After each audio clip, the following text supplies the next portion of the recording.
আমি নগাঁও সদৰ থানাত আৰু বিশেষকৈ নগাঁও এছপিক আমি অনুৰোধ কৰিব বিচাৰিছোঁ যে এই নম্ৰতা ইনটিপি হত্যাৰ যি তদন্ত এই তদন্তটো এইখিনিতে সামৰিব নালাগে। নকৰাটি চাচা হুছেইনে একমাত্ৰ কাল্পিত নহ'ব পাৰে, তেওঁৰ লগত আৰু কেইবাজনো জড়িত হোৱাৰ এটা আশংকা থাকি গৈছে। গতিকে এটা অনুৰোধ কৰিব বিচাৰিছোঁ যে আজি অসমত যি ধৰণে দিনক দিনে নাৰীৰ ওপৰত অত্যাচাৰ, মহিলাৰ যি ধৰণৰ ধৰ্ষণ, হত্যা, এই কাণ্ড কিন্তু মানে দ্ৰুতভাৱে আজি বাঢ়িব ধৰিছে। আৰু অতি দুখ লগা যে আমাৰ এই নগাঁৱত আমাৰ কাৰ্বি আংলঙৰ সমীপৱৰ্তী জিলা, এই জিলা সদৰত যে এগৰাকী কাৰ্বি ছোৱালীৰ ডেড বডি পোৱাটো ইয়াত কি সূচায়? গতিকে ইয়াত আমাৰ অসমত কোনো ধৰণৰ ছোৱালী সুৰক্ষা নথকাটো পৰিলক্ষিত হৈছে। গতিকে চৰকাৰকো আমি এইটোৱে ক'ব বিচাৰিছোঁ যে আপোনালোকে অকল বেটি বচাও বেটি পঢ়াও বুলি ক'লেই নহ'ব, অকল শ্লোগানটো দিলেই নহ'ব।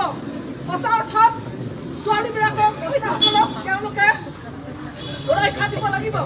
আৰু আজি নম্ৰতা ইনটিপি মৰিলে 3 বছৰ আগত সুমিলা ৰংহাংপি তেখেতেও আজিলৈকে ন্যায় পোৱা নাই। গতিকে আজি আমি সুমিলা ৰংহাংপি আৰু নম্ৰতা ইনটিপি তেওঁলোকৰ ন্যায় বিচাৰি আজি সদৰ থানাত আমি এইখিনি অনুৰোধ কৰিছিলোঁ। আৰু লগতে আমাৰ নগাঁও জিলাত যি আৰক্ষী অধীক্ষক তেওঁ যাতে এই ক্ষেত্ৰত কোনো ধৰণৰ তেওঁ গাফিলতি নকৰে আৰু ইয়াৰ ইনভেষ্টিগেশ্যন প্ৰচেছটো আৰু দকৈ যাতে তেওঁলোকে লৈ যায়, প্ৰপাৰ ইনভেষ্টিগেশ্যন হোৱাটো আমি বিচাৰিছোঁ। আৰু যিজন নেকি আজি এজন ওলাইছে যে কালপ্ৰিট চাচা হুছেইন বুলি, তেওঁলোকক উচিত শাস্তি মানে ইয়াত দৃষ্টান্তমূলক এটা শাস্তি দিব লাগিব, আমি এইটো দাবী কৰিছোঁ। নগাঁও আৰক্ষী তদন্ত সঠিকভাৱে চলাই চলি আছে।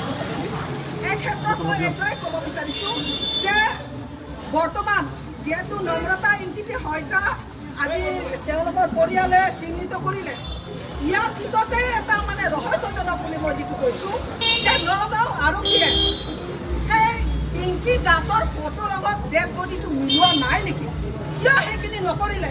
এইটো হৈছে আমাৰ আটাইতকৈ ডাঙৰ কুৱেশ্যন। ক'ৰবাত লেপছ থাকি গৈছে বুলি ভাবে?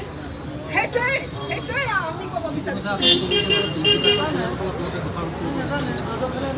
মানে এটা সন্দেহ থাকি গৈছে যে তেওঁলোকে নিজৰ ছোৱালী 13 বছৰীয়া 14 বছৰীয়া ছোৱালী একেলগে আছিলে তেওঁলোকে, কিয় তেওঁলোকে ডেড বডিটো চিনাক্তকৰণত ভুল কৰিছে? এই ক্ষেত্ৰত কিন্তু আটাইতকৈ এটা ডাঙৰ এটা ৰহস্য থকা যেন অনুমান হয়। গতিকে ইয়াৰ সেইকাৰণে মই কৈ আছোঁ বাৰে বাৰে আমাৰ ইয়াত জিলা প্ৰশাসন আৰু আমাৰ এছপি গাঁৱৰীয়া এই ক্ষেত্ৰত কোনো ধৰণৰ গাফিলতি হ'ব নালাগে। আৰু আজি অকল চাচা হুছেইনে নহয়, তেওঁৰ লগত আৰু কেইবাগৰাকী ইয়াত কালপ্ৰিট থকাৰ এটা উমান পোৱা যেন লাগিছে। গতিকে এই ক্ষেত্ৰত যেতিয়ালৈকে আমি ন্যায় নাপাম তেতিয়ালৈকে কিন্তু আমাৰ এই দাবী আমাৰ থাকিব। আৰু এই প্ৰতিবাদ আজি আমি আৰম্ভণিহে আমি কৰিছোঁ। ইয়াৰ এই ক্ষেত্ৰত তদন্ত প্ৰক্ৰিয়া যদি লেহেম হয়, তদন্ত প্ৰক্ৰিয়া যদি আমাৰ কিবা এটা সন্দেহ থাকি যায়, তেতিয়া কিন্তু ইয়াতকৈ আমি ডাঙৰ আমি প্ৰতিবাদ আমি সাব্যস্ত কৰিম। আৰু এই নগাঁৱত আমি কিন্তু ইয়াত দেখিছোঁ ইয়াত বহু ধৰণৰ আমাৰ জনজাতি ছাত্ৰ ছাত্ৰী ইয়াত পঢ়িবলৈ আহে। আমাৰ যিহেতু নিয়াৰেষ্ট ডিষ্ট্ৰিক্ট হিচাপে আৰু নিয়াৰেষ্ট কিছুমান ভাল এডুকেশ্যন ইনষ্টিটিউশ্যন থকাৰ কাৰণে আমাৰ ল'ৰা ছোৱালী আহি পঢ়িবলৈ আহে হোষ্টেলত আছে কোনোবা পিজিত আছে কোনোবা ঘৰত আছে আজি তেওঁলোকে চিন্তা কৰিবলৈ বাধ্য হৈ গ'ল যে কাৰ্বি ছোৱালী এগৰাকী ইয়াত এই চিন্তাত কিন্তু তেওঁলোকে আজি ভয়ভীত হ'বলৈ হৈছে গতিকে যাতে চৰকাৰে এই ক্ষেত্ৰত তেওঁলোকে আশ্বাস দিয়ক যে নগাঁও সদৰ নগাঁও জিলাত কোনো ধৰণৰ মানে অপৰাধ মুক্ত আৰু ছোৱালী মহিলাসকলে শংকাহীনভাৱে ফিয়াৰলেছ ফ্ৰীডম এইটো তেওঁলোকে লৈ আনক যাতে আমি নিজৰ কামত পঢ়া ষ্টুডেণ্টসকলেও যাতে ইয়াত তেওঁলোকে কোনো ধৰণৰ ভয়ভীত নোহোৱাকৈ যাতে ইয়াত পঢ়িব পাৰে চাকৰি কৰিব পাৰে বিভিন্ন তেওঁলোকৰ কাম কাজ যাতে কৰিব